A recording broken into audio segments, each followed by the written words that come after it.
할렐루야, 복된 아침입니다.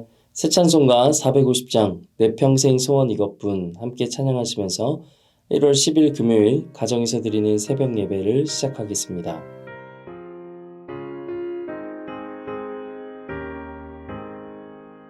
내 평생 소원 이것뿐 주의 일 하다가 이 세상 이별하는 날 주 앞에 가리라. 온갖 지옥된 세상을 취할 건 무엇냐. 이 수고만 많아여도 헛된 것뿐일세. 불같은 시험 많으나 겁내지 마시라. 구주의 권능 크시니 이기고 남겠네.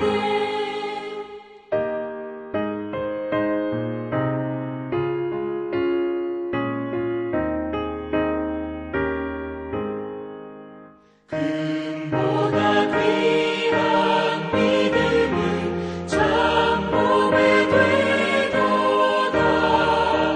이 진리 믿는 사람들 다 복을 받겠네. 쌀같이 빠른 걸음을 주 위에 아끼세. 온 몸과 마음을 바치고 힘써서 일하세. 아멘.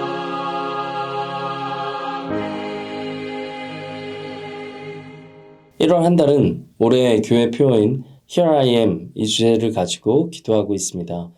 두 가지를 놓고 기도하면 좋겠습니다. 먼저는 새해 금요 워십을 성령님께서 인도해 주시고 성령 충만함으로 회복을 경험하게 하소서. 그리고 LA 지역의 산불로 인해 피해를 입은 모든 주민들을 위로해 주소서. 이 두 가지 기도 제목 놓고 함께 기도하며 나아가겠습니다. 기도하시겠습니다. 참 좋으신 하나님, 변함이 없으신 우리의 좋으신 아버지 하나님을 찬양하며 예배합니다. 이른 아침 이 시간을 여는 우리 성도들 한 사람 한 사람을 주님의 손으로 친히 안수하여 주시고 축복하여 주시옵소서. 오늘은 금요 워십이 있는 날입니다.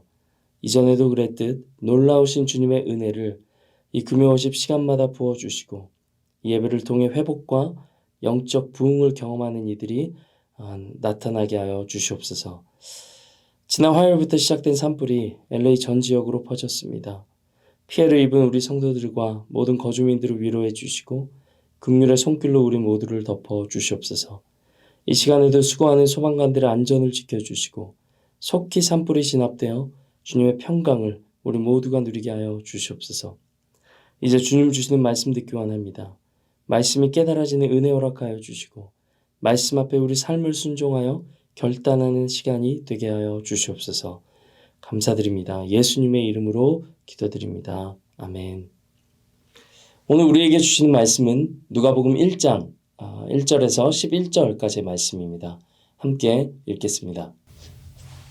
우리 중에 이루어진 사실에 대하여 처음부터 목격자와 말씀에 일꾼된 자들이 전하여 준 그대로 내력을 저술하려고 붓을 든 사람이 많은지라. 그 모든 일을 근원부터 자세히 미루어 살핀 나도 데오빌로 각하에게 차례대로 써보내는 것이 좋은 줄 알았노니 이는 각하가 알고 있는 바를 더 확실하게 하려 함이로다. 유대왕 헤롯 때에 아비야 반열에 제사장 한 사람이 있었으니 이름은 사가랴요. 그의 아내는 아론의 자손이니 이름은 엘리사벳이라. 이 두 사람이 하나님 앞에 의인이니 주의 모든 계명과 규례대로 흠이 없이 행하더라. 엘리사벳이 잉태를 못하므로 그들에게 자식이 없고 두 사람의 나이가 많더라. 마침 사가랴가 그 반열의 차례대로 하나님 앞에서 제사장의 직무를 행할세 제사장의 전례를 따라 제비를 뽑아 주의 성전에 들어가 분향하고 모든 백성은 그 분향하는 시간에 밖에서 기도하더니 주의 사자가 그에게 나타나 향단 우편에 선지라. 아멘. 오늘은 기쁜 소식을 전할 사람이 있습니까? 라는 제목으로 하나님 말씀 증거하겠습니다. 오늘부터 누가복음 본문을 시작합니다. 1장 1절부터 4절까지는 누가복음의 저자인 누가가 왜 이 복음서를 기록했는지 알려주고 있습니다. 3절 말씀인데요. 그 모든 일을 근원부터 자세히 미루어 살핀 나도 데오빌로 각하에게 차례대로 써보내는 것이 좋은 줄 알았노니. 말씀에서처럼 누가는 데오빌로 각하 한 사람을 위해 이 복음서를 기록합니다. 이 누가복음은 사복음서 중에 가장 분량이 많은 책입니다. 한 사람의 신앙과 그 신앙의 성장을 위해서 정성껏 쓴 이 누가복음은 온 인류에게 복음을 전하는 책이 되었습니다. 이 말씀을 우리 삶에 한번 적용하면 좋겠습니다. 먼저 저와 여러분은 복음을 누가와 같이 근원부터 자세히 미루어 살펴 알고 있습니까? 또 저와 여러분은 예수님에 대해 전할 수 있는 복음의 이야기가 풍성하게 있습니까? 또 저와 여러분의 데오빌로, 복음을 전할 그 사람은 누구입니까? 우리가 전할 복음의 내용, 이 성경의 말씀을 읽고 또 읽고 묵상하고 연구합시다. 성령님께서 역사하셔서 이 말씀이 깨닫게 되는 은혜를 우리가 체험하게 해달라고 함께 기도하면 좋겠습니다. 그리고 우리가 복음을 전할 한 사람을 위해 기도합시다. 구두 수송공이었던 무디에게 복음을 전했던 킴볼 선생님을 아십니까? 킴볼 선생님은 무디의 구두 수선집까지 찾아가 그에게 복음을 전하고 영접 기도를 시킵니다. 그때 예수님을 영접한 무디는 이후에 위대한 복음 전도자가 되어서 미국과 영국의 부흥운동을 일으킵니다. 그가 이끌었던 헐몬산 집회를 통해 셀 수 없이 많은 대학생들이 선교사로 자원하여 헌신합니다. 1907년 평양 대부흥운동의 주역인 제임스 게일, 마포 3열, 윌리엄 블레어, 그레이엄 리 등의 선교사들도 무디를 통해 조선으로 자원하여 왔던 선교사들입니다. 킴볼 선생님이 무디 한 사람에게 전한 복음이 세계 선교의 도화선이 되었던 것을 알 수 있습니다. 이처럼 우리도 복음을 전할 한 사람, 그 데오빌로를 위해 기도하며 복음의 씨앗을 뿌립시다. 또 누가가 모든 일에 근원부터 자세히 미루어 살핀 것처럼 우리가 전할 복음이 풍성해지도록 계속해서 읽고 또 묵상하며 연구합시다. 그리고 이 복음을 때를 얻든지 못 얻든지 증거하십시다. 그때 하나님은 우리가 전한 복음의 열매를 풍성하게 맺어지게 하실 것입니다. 다음으로 5절부터 11절까지 말씀인데요. 사가랴와 엘리사벳이 등장합니다. 성경은 이들을 의인이라고 소개합니다. 6절 말씀인데 이 두 사람이 하나님 앞에 의인이니 주의 모든 계명과 규례대로 흠이 없이 행하더라. 성경은 하나님과 바른 관계에 있는 이들을 의인이라고 말합니다. 사가랴와 엘리사벳은 하나님이 인정하시는 부부였다는 걸 알 수 있죠. 사가랴와 엘리사벳을 의인이라고 말했으니까요. 그런데 이 가정에 자녀가 없다는 어려움이 있었습니다. 7절 말씀인데요. 엘리사벳이 잉태를 못함으로 그들에게 자식이 없고 두 사람의 나이가 많더라. 성경은 이 부부가 생물학적으로 이제 나이가 많았기 때문에 출산이 불가능하다는 것을 알려주고 있습니다. 그런데 우리는 주의 길을 예비하는 세례 요한이 이 가정을 통해 나온다는 것을 알고 있습니다. 앞서 의인은 하나님과의 바른 관계에 있는 사람이라는 것을 살폈습니다. 하나님은 당신과의 바른 관계에 있는 의인들을 통해 놀라운 일을 시작하십니다. 하나님과의 바른 관계에 있는 의인에게 하나님은 반드시 역사하시는 줄로 믿습니다. 베드로전서 3장 12절의 말씀입니다. 주의 눈은 의인을 향하시고 그의 귀는 의인의 간구에 기울이시되. 하나님은 당신과 관계 있는 자들에게 눈을 향하시고 그의 간구에 귀를 기울이시겠다고 약속하십니다. 우리는 예수 그리스도를 믿는 믿음으로 하나님과 바른 관계가 되었습니다.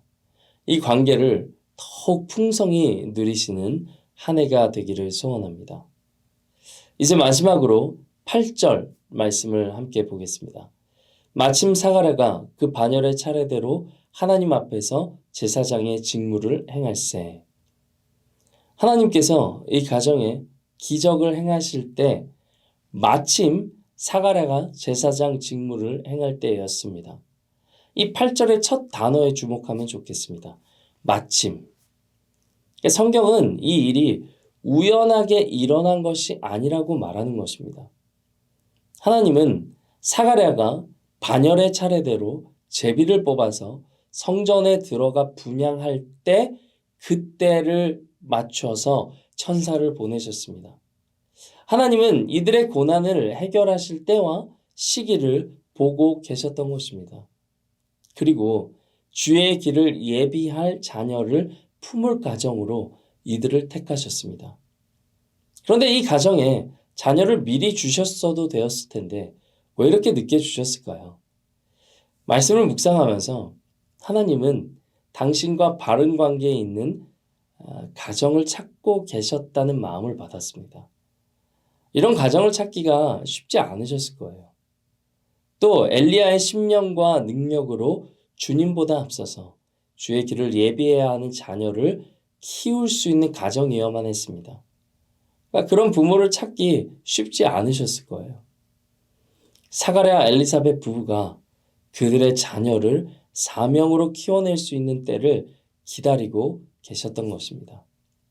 어쩌면 가장 힘이 빠지고 약해졌던 때를 기다리고 계셨던 것인지도 모릅니다. 그리고 마침 하나님이 보시기에 가장 좋은 때에 놀라운 기적의 스토리가 시작되었습니다. 현재 고난을 겪고 계신 분들이 계십니까? 먼저 하나님과의 바른 관계 속에서 우리가 그 관계 가운데 놓여 있는지를 살펴보십시오. 또 우리가 스스로 해결하려고 하는지, 우리의 힘이 남아 있는지, 아니면 하나님만 의지하는지를 살펴보십시오. 저는 마침이라는 단어를 묵상하면서 주님께 민감하게 반응하며 살아야겠다는 생각이 들었습니다. 하나님이 이 일을 통해 주시는 사인이 무엇인지, 어떤 말씀을 주실지 늘 생각하는 것입니다. 그래서 무슨 일을 하든지 하나님께 민감하게 반응하는 것은 하나님의 음성을 듣는 법이기도 합니다. 올 한 해 우리의 가정, 직장, 교회에서 어떤 일이든 우리의 감정이 앞서지 않고 하나님의 음성에 예민하고 민감하게 반응해서 하나님의 역사를 경험하시는 우리 모두 되시기를 주님의 이름으로 축복합니다. 말씀 맺겠습니다. 먼저 누가복음은 누가가 데오빌로 한 사람을 위해 쓴 복음서입니다. 그러나 이 복음서는 2000년 동안 수많은 이들이 예수님을 만나는 통로의 역할을 했습니다.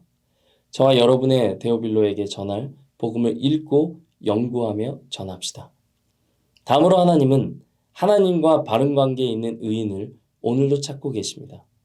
하나님이 찾으시는 한 사람이 되어서 하나님과 풍성한 관계를 누리시는 우리 모두 되시기를 바랍니다.